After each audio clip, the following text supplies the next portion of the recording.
دي العناوين من العناوين الى اخبارنا، واخبارنا كتيره جدا.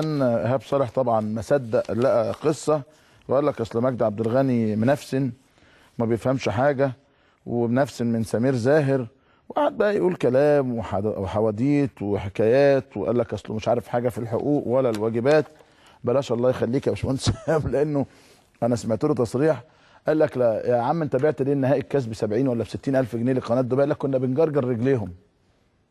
قاعدين على القهوه، قاعدين واحد شايبني وجرجر رجله ولا ايه؟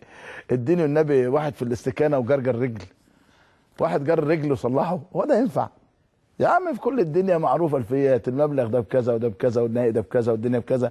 ده انتوا حضراتكم لما تيجي تحسبوا نهائي الكاس علينا احنا كفضائيات بيخش له في 250 الف جنيه، لكن عشان واحد جر رجله وصلحه باعه ب 60 الف جنيه.